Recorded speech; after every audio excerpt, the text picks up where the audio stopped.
don't think there's anybody that has had a bigger impact in the field of direct response than Dan Kennedy. The legend of Dan Kennedy should be ignored at your own peril. They're not really lessons, they're kind of laws that you live by. Dan opened my eyes to what small business marketing looks like. Dan teaches strategic direct response that is timeless. His ripple effect touches people who don't even know his name. The world as we know it was changed because Dan Kennedy became obsessed with marketing. Welcome to the Magnetic Marketing Podcast with your host, Dan Kennedy. Well, let's move to our next item on our list of 7. We've covered 3 already, so now we'll call this number 4. And a lot of people might be surprised that we had this as number 4. A lot of people might have thought this would be number 1, but on our list of number 4 is sort of the headline. And it's not number 1 because a lot of things that we've discussed so far, as far as having something exciting and interesting and compelling to say, is really more important than even the headline on an ad. And also targeting the media and the selection of the targeted media is also much more important than the headline. But now we come to our number 4, which is the headline. And I know that historically, my general tendency is when somebody sends me an ad, if they have one of my critique certificates, or if somebody is showing me an ad anywhere, my normal reaction is the first thing that I leap to is the headline, to see if that headline it's doing its job, which is kind of like the ad for the ad. Dan, I'm going to let you start commenting on the whole issue of headline, and then I'm going to give everybody a couple of shortcuts at the end how they can get some great headlines. Well, first of all, I'm actually amazed that the stuff that comes into you for critique even has them. A fair number, unfortunately, of what crosses my desk is absent a headline altogether. Or we were just sitting in a platinum meeting, for example, with a platinum member. I was thinking the exact same thing as you said it. Go ahead. Whose name we are not going to mention, but who proudly handed out his direct mail piece, right? And claims someone else did this to it. He did not, but nevertheless, somebody had moved the headline down the page in order to put nice and big and bold the company letterhead across the top of the first page of the direct mail piece. So, which also really speaks to why you just can't delegate your marketing to other people without inspecting it, because even you doing everything right, you handing it off, they screw it up. That's right. Yeah. Yeah. And media will do it too. You got to proof, because they'll screw it up. Often, it isn't even the fact that what's in the headline is good, bad, or indifferent. It's often that there isn't even any headline there to speak of. I think, first of all, your point that people might be surprised that it's not the first thing you want to talk about with advertising, but all too often people are into making the ad before, as we said, they have a good reason to even make an ad, and they have a compelling message targeted to an audience to bring to the table and so forth. And the headline gets a lot easier when those preparatory or foundational steps are right. The headline is, as you say, an ad for the ad. Its predominant job is to stop me from turning the page, or from throwing the thing out, or from clicking to the next channel. On television, headlines are said rather than appearing in print, but the principle's the same. And so it's really an ad for the ad. The very opening of my magnetic marketing speech used at the success events and elsewhere was really 5 headlines, one right after the other, essentially an ad for the speech to come. And I do think in terms of headline real estate, not just a headline, meaning the space that you have or are going to dedicate to the ad for the ad. And sometimes that may be a fifth of the space. Sometimes it may be a fourth of the space. Sometimes it may be half of the space. Sometimes it may be the entire first page of a 16, 24, 36-page letter. And so you really got to think in terms of that block of space. And so you may not necessarily have one headline. You may have pre-head, headline, subhead, or subheads. Cosmetically, they are rarely deserving of all at the same size and the same typeface and the same position. And so how they're laid out is important, not just what is said. If you're going to give them shortcuts, I would say that in many cases people can get satisfactory results by swiping, by using sort of time-honored, repeatedly used template headlines and letting the headline then govern the theme of the ad and the copy. And so there's, fill in the blanks like that in the Ultimate Sales Letter book. Certainly more sophisticated copywriting typically has the headline evolve out of the copy rather than govern the copy. So stuff actually happens in the opposite direction. It's a basic thing, and so maybe I shouldn't put it in this call, but there is a relatively simple test to give a headline and know whether you're close or far away from being right, and it is to take the headline out of context and away from everything else and see if it works standing alone, reading it and reading it only. Would you be driven to the phone, be driven to the web to go to the site, or does the headline only work when supported by and in the context of everything else around it?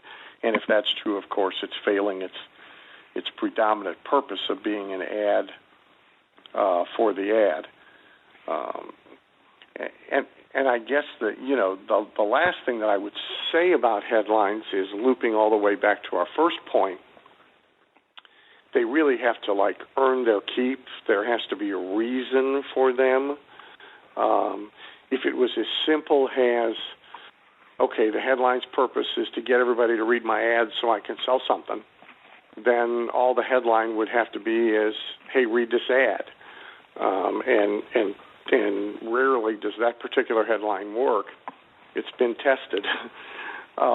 So, this is about a headline that makes news, looping all the way back to our first point, flags a particular reader out of a group, alarms or intrigues or compels, but doesn't just be there. Well, and in terms of some shortcuts, what you want to do is you want to start being on the lookout continually for every time you get anything at all that has a headline on it, to look at it and say, gee, if you're compelled by that headline, you should be starting to make swipe files in order to have these as a resource. I mean, if you were to be in my office, which I am not inviting anybody to do so, but if you're being in my office, I mean, I have, if you open up the files in my office, I mean, I have swipe file after swipe file after swipe file of different categories of stuff that I use mainly, not exclusively for headlines, but mainly in order to keep different headlines for different categories of areas that I tend to write a lot of copy in certain areas. In my Creating Copy That Sells, the online course that we make available, I have 350 headlines that are in there, And those 350 headlines, by the way, the same 350 that I've been using now for years, that short of my swipe files, I get most of the inspiration from my headlines. So you're always looking for those kind of like shortcut and resources. I will also emphasize, because Dan, you said it, but I want to kind of like mention it again, but I also want to caution people with this. I mean, you mentioned the fact that sort of a more advanced strategy is to go into the copy and look for the big items or the big something in there that you want to use in your headline. And I mean, I just very, very recently I did a consulting day with one of the people, one of my VIP groups, and he's putting together a seminar coming up, and he's in a category that's very crowded and a lot of competition. And I was looking for what's the catch, what's the hook, what's the one big thing that I can use in my headline. And finally, about 2/3 into the day, he mentioned one little thing during that day that sort of said, "Gee, that's it. That's where your point of difference is." And then I kind of crafted the entire headline around it. So it's the same way as going into the copy to sort of find that what's the one big thing, and then craft your headline around that. But Dan, I don't know how much time you still spend on headline creation when you write, but in my particular case, it's somewhere in the 30 to 50% range of everything that I do. I have many of you probably remember that months ago I was advertising for a copywriting apprentice, which I've now been working with now for several months, and I've actually trained her that when she sends me her finished product, she oftentimes is sending me 6 to 10 headlines that she sort of has narrowed her headline choices down to send them to me for further fine-tuning. But again, that's a very, very important process. It's not just writing one and saying, okay, that's it. A lot of thought has to be put into that because, as Dan said, it is the ad for the ad. And I'm glad, by the way, you mentioned, because I was going to mention it had you not, and again, I learned it from you, Dan, is the headline test. That's a really good safeguard to make sure that you don't screw that thing up. Well, when you think, first of all, it's easier to be to control, meaning to rewrite somebody else's thing and make it better than it is to do it from scratch. For the very reason that you just said, is that more often than not, especially if they've done long copy, they have a better headline buried somewhere in the copy than they have as the headline. And if you hunt for it and find it, it's pretty easy to instantly improve an ad. The other thing that I quickly say is, going back to the fact that you really have headline space, not just a headline, is that very often, if you make her give you 10, you may be able to use 3 of them, not just one of them. And in some cases, merely rearranging the order of which is the primary headline and which is the secondary headline, that will sometimes make a huge difference in and of itself. I happen to have a weight loss ad in front of me right here, and the main headline they've chosen is, in quotes, "My friends call me skinny," which then links to the testimonial story. The subhead is, "Thanks to a no-brainer weight loss program from company name." But then down in the right-hand corner of the ad, they got sort of a requisite for weight loss, a plate of some desirable thing that you can eat, and this is a plate of a monstrous quantity of lasagna.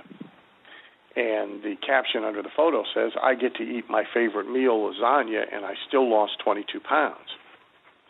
Now, the "I got to eat my favorite meal, lasagna, and I still lost 22 pounds" is an infinitely better headline than "My friends call me skinny." So were I redoing the ad, I would keep the subhead, "Thanks to a no-brainer weight loss program from company name." I'd chuck the "My friends call me skinny" altogether, and I'd get the lasagna headline and the lasagna picture up into the headline space. Now, to be fair, it's a lot easier to have done that in 3 minutes than it was to create the ad from scratch to start with. And that's another reason why it's useful to have somebody who gets it to bounce these sorts of things off of, to be writing as a collaborative procedure rather than an isolationist procedure. It's why you and I like to have smart clients, not dumb clients, because the client's participation then is useful instead of harmful. It's why belonging to mastermind groups at every level, from our local groups to our national groups, people are able to get intelligent, fresh eyes looking at what they're doing and spotting ways to improve it. And also just one last comment about the list of headlines, making the more than one choice, is that oftentimes the ones that you don't that doesn't become your headline and or your subhead could become subheads throughout the copy. So a lot of these headlines that aren't my number one choice, I'm still using them elsewhere. So it is a really, really good exercise to do in order to make that list of headlines before you sort of just finalize the writing of your project or your ad. Number 5 on our list is the physical appearance of the advertisement. And this is an interesting one because, again, this is a place where I see a lot of people make a lot of critical mistakes. They're good copywriters. They know how to write a good ad. They just don't know how to present a good ad. And oftentimes what happens is they sort of buy into this idea of long copy outperforms short copy, and that's great. But then they present it in a way that it just doesn't. It's not engaging at all to the recipient. And so, just a lot of times, again, I'll look at an ad and I'll say, your biggest problems here are the fact that it just looks boring. It's not going to keep the reader's attention. I mean, there's a lot of different tricks that can be used. The truth of the matter is, you ought to probably know all of them and use them all at some point. And I'm going to let Dan discuss this, but I do want to just say one of the ones that I like using a lot, and I find that it's often underused, although it's starting to become more used today with the advent of the digital camera. But one thing I like using a lot is I like using photographs in my advertising, whether it's display ads, or whether it's sales letters, and I use them a lot, and I use them a lot to tell a story. I think it really further enhances the story. Those of you that have seen my presentation on outrageous advertising, you'll know that I've used a photograph of me in a straitjacket. I've got another photograph of me looking like I'm in jail with Bill Glazer behind bars. I have another photograph of many of you probably seen me in the Superman outfit. And those three I've used all three of them I've used often in different places. Whenever you use the photograph, you always want to plus it by putting a caption beneath it. Other than the headline, it's one of the most read parts of any ad, so the caption needs to relay the story as well. And I really highly encourage people to be thinking in terms of adding that to an ad, in terms of of how the ad presents itself. And with saying that, Dan, what are some of the other ways that ads you can think about in terms of having your advertisement graphically enhanced? Well, I think the first thing you have to be sensitive to is where the ad is, and what media it's in, and who's going to see it. Because sometimes, if we want to talk about print advertising, we're putting a print ad in front of people who are readers. Other times we're putting a print ad in front of people who are not readers and trying to get them to be readers. And the second job is, of course, tougher than the first. If you take a book of mine, for example, that is relatively thick, let's say No BS Wealth Attraction for Entrepreneurs, and you hand it to two people, one is if they happen to be a Kennedy fan, or they are you or me or somebody like you or me, their reaction is, either mental or enunciated, oh boy, look how thick the book is, look how much I'm getting from my money, goody, goody, goody. The other person's response is exactly the opposite, oh my God, look how thick that book is, I'll never read that. And so now we got to be sensitive to what do we do to get the second group to not feel that way. The same thing's true of ads. I mean, if you're putting an ad in, say, the National Review, that's a very different situation than putting an ad in Parade magazine that comes with the Sunday newspaper, and it's even sort of further distance perhaps from putting an ad in TV Guide, where the predominant reason people buy TV Guide is not to read but to look up what's on TV to watch. And so the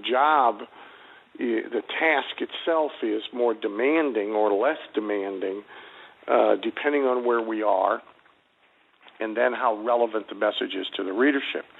Having said that, I think the graphic appearance is always important. It's a critical mistake to take good copy and turn it over to non-direct response smart people to format it. And as you very well know, if you're working with clients who do that, it's painful because it just elongates the process as you wind up undoing what they did and doing it over and so forth. Photos are underused, especially by those of us who are very copy-oriented. And, of course, the most important thing you said about the photo, there's two things. One, you said, which is if you are going to use one, almost without exception, it ought to have a caption, and the caption needs to work just like another headline. All the same rules apply. Secondly, which you didn't exactly enunciate, but that the photo either ought to tell a story or it ought to arouse curiosity in and of itself. It ought not be just a headshot or a product shot. Again, like a headline, it ought to almost stand alone in attracting attention and creating intrigue and interest. I think type fonts are very important. Ratio of size from one a piece of copy to another is very important. Making sure that the thing is readable is usually important. Having said that, again, if you're in the National Review with a topic of great interest to people, they'll go get a magnifying glass in order to read the tiny copy. If you're someplace where they are not nearly as motivated, then you're shooting yourself in the foot with that, and you have to be sensitive to that. I also would point out to people that in many cases, if you find a media that is productive for you, whether it's your local newspaper or community newspaper or a national magazine, somebody's newsletter, whatever, if you're going to be there a lot and their readership has a constancy to it, not a churn. For example, in magazines, how you advertise differs based upon the ratio of their readership that is subscription versus newsstand, because the subscribers are the same month after month after month. The newsstand readers tend to be different month after month after month. If you're advertising to a lot of people who see your stuff again and again and again, there are two considerations. One is whether or not you want sort of brand identity as a byproduct of direct response, in which case you're going to go down the path of making all your ads have some common elements, a la Joe Sugarman's JS&A company in the airline magazines for all the years that he was there. On the other hand, you have to be concerned with them, oh, been there, done that, I know what that's about, and skimming, quite often you're able to keep the same copy that is effective copy and merely change up some of the graphic elements, the appearance of the ad 4 columns versus 2 columns, with photo, without photo, sideways, different type style, etc., and keep it alive in rotation without ever altering copy. And I have clients that I've done that with for as long as a decade. You know, in preparing for this call today, Dan, I went back and looked over some of my notes, and I had like a duh moment, because one of the things that I came back and I never used to make this mistake in the past, but now I find that I make it all the time, is that in the past, whenever possible, I would take my offer and put it in like a coupon border, and regardless of the fact that it's not a coupon, that didn't matter. It's just that putting it in a coupon border, people would be attracted to it and would read my offer much more. And now I find that I've sort of, because when I was running retail stores, I was doing it all the time because I was, it was more under my radar, screen. But now, even now, when we construct ads for any kind of industry, there's always an offer there. And I said, duh, I should be doing that consistently on anything. So that's another little cosmetic enhancement, or a graphic type of enhancement that I wanted to mention to our Gold Plus members. It's a real smart thing to do. And again, I mean, web copy, it's perfect for that on your web, is to take your offer and to put in the coupon border. Well, I'll tell you something very interesting about that, pulling it out of my notes for the next point. But in the opportunity industry, all through the late 60s and into the 70s, all opportunity magazines, from Success and Entrepreneur and Small Business Opportunities to Spare Time and perhaps a dozen of them, were full of full-page ads that sort of modeled the Joe Carbo Lazy Man's Way to Riches book ad. And they all had a coupon in the lower right-hand corner with a big, thick coupon border around it. And pretty much everybody, followed that model. I did some full-page and two-page ads for a client in those magazines, and we took the entire, again, it's rearranging the real estate. We sacrificed some copy, and we made the entire bottom third of the page into a coupon, and those ads stood out. Mark Harrelson started a trend where he made the coupon go away altogether. And now the call to action instructions were just buried in the copy at the end of the ad. And they were, which will take you back, they were, there's no coupon, so you don't have to destroy your magazine by cutting out the coupon. Just go get a plain piece of paper and write your name and your address and so forth on it, then mail it to so-and-so. And that was like a big breakthrough because it was contrarian and different, and now his ad stood out in a field of all the other ads, and gradually everybody copied that. And then people started to go back to coupons. So, again, one real issue here is where are you? Where are you advertising? And what does the rest of the space in there look like? And then if you do a coupon, where should it be? And where should your entire call to action be? Several info marketers have very recently started to not only put the call to action in a coupon kind of where it would be expected to be and should be in an ad, but to also state the call to action and give the phone number and or the website in the headline photo caption underneath the photo. And I have one client that's got it in 5 places in a full-page ad, where the same call to action is appearing in different places, including in a coupon. So I don't think people want to be bound by a particular format, and in fact want to play around with how and where they present their call to action. Well, which gets us to our number 9, which is number 6, which I'm looking at my sheet upside down. But number 6, you're vertically dyslexic. If I understood what that meant, I'd agree with you. But number 6 on our list is a clear call to action, which there's so many times.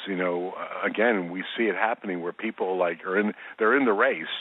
And they're just getting ready to get to the finish line, and then they don't know how to cross the finish line, or they're in the red zone and they don't know how to get into the goal and score the goal. So, having a very, very clear call to action. In your particular case, you mentioned already, pulling it out and putting it in some kind of a coupon board or some kind of its own box is valuable. But more importantly, for the sake of this discussion, is to really tell people, what it is, what they need to do in order to do what you want them to do. I mean, I was recently, Dan, as you know, I've been doing a lot of the work with a lot of the copy that you wrote for Miracle Year, and in order to getting it ready to launch all the marketing. And in one of those marketing pieces, there's 3 different ways for people to respond. And most of them, there's at least 2. But the one that I'm thinking of specifically, there's 3 different ways for people to respond, including a mail-back postcard. And it's very, very, very clear in this particular marketing piece that there's 3 easy ways to respond, and 1, 2, and 3, and it gives very, very specific direction. Dan, again, I'm just going to shift it right back over to you with your sage advice on this.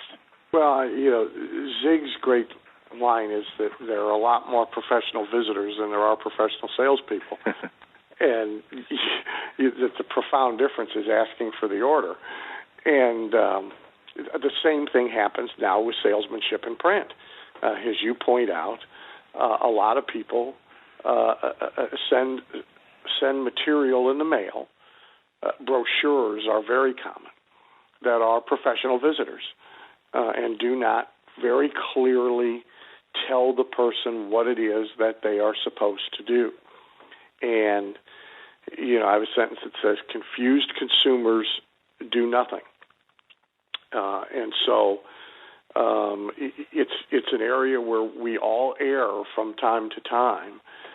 In the case of the copy that you refer to, I was particularly cognizant of the fact that, of course, we are selling to people who are 60 years of age and above. And so it's like doubly important to be clear and not to be confusing there. And also, in most cases, not only do you want to tell them specifically what you want them to do with no possibility of confusion or ambiguity, but you also want to tell them what will happen when they do what you ask them to do.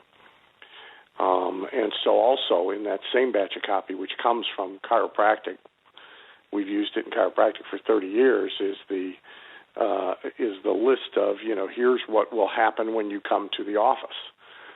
Number 1, you'll be greeted warmly and respectfully and welcomed in the door. And number 2, this will happen. And number 3, this will happen.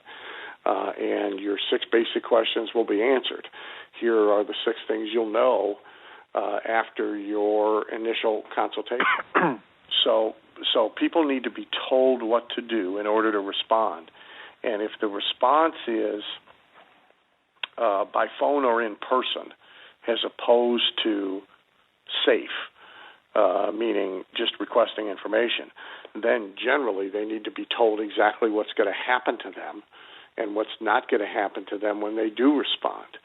A lot of people screw that up when they offer the recorded message option, but then don't specifically tell the reader that no live salesperson is going to talk to them when they do call that number. And so, again, what to do and what's going to happen to you when you do it. Well, I'm going to move right to number 7 because we have once again broken the record for more people on a Gold Plus call than any other time we've ever had a call. So, and I'm not surprised because this is a topic that I felt would be very magnetic to most of our members, if not all of them. But number 7 is this whole issue of frequency and repetition as far as your advertising and there's kind of like a yin and yang to this. So, Dan, talk about how sometimes frequency and repetition can be even bad, and then of course how it can be good. Well, repetition is vastly overrated by those people who sell ad media, but it is often underrated by those of us who teach direct response because we like to be brutal and ruthless in judging the effectiveness of something. There's an interesting dichotomy, for example, in the television infomercial business. There's significant research that indicates that over 50% of the buyers from any particular show have seen parts of the show 7 times in a relatively short period of time, over no more than a few weeks, before they have finally picked up the phone and called and bought. However, almost everybody tests new shows by only running them once in each market. So in spite of what we know, we still refuse to acknowledge the fact that there is a valid role in that for repetition. So, I think you have to be cautious of being deluded into the game of trying to multiply zeros, or running a really bad ad over a long period of time will somehow turn it into a good ad. But on the other hand, you have to acknowledge the fact that in almost all fields of selling, repetition plays some role. Also overlooked is repetition as multimedia reinforcement, meaning if I see you in the newspaper and I get a direct mail piece from you and you're in my Valpak this month and I see your billboard all at the same time, that's very different than you buying a billboard for 1 month and buying Valpak the next month and sending out a mailer the month after that. In terms of frequency can be too little or too much. And most people do too little in terms of contact with prospects or customers. But with advertising, there's some media that will not, it just won't support you. That newspaper won't give you results if you advertise in it every day, or that magazine might not give you results if you advertise in it every month. On the other hand, another magazine may give you good results running not only 1 ad, but 3 ads a month. The ideal position is sort of a stable of ad media that works for you and a stable of ads that work for you in some kind of rotation. One place you may be able to run the same ad again and again and again and again, and another place you may need a stable of 6 ads that rotate, no ad occurring more than twice a year. And so you're constantly trying to figure this out every place that you advertise. I guess, the Dan Kennedy sort of rule that if you have an ad that's working, and if you repeat it 3 times, you're going to at least double the response that you got on the first ad. And, I lived by that rule in my retail business since 1998, or actually, no, 1995, when I first heard it from you, Dan, on a success event. It didn't exactly work out the way that you had suggested to me, because I didn't get double response on 3 times. I used to get triple response. And then I just kept on adding more stuff, more media, like you said, like I started adding voice broadcast. And again, it kept going up. So, so many people are so throwing away so much money when they go to all the effort to get an offer and an ad together that's working, and then they just do it 1 time. So one of the real funny phenomenons is when they stop just because they're sick of it. Well, that's true. even if they just have one ad, they stop because they get. Listen, I'm guilty of that at times also. I get tired of the same lousy ad.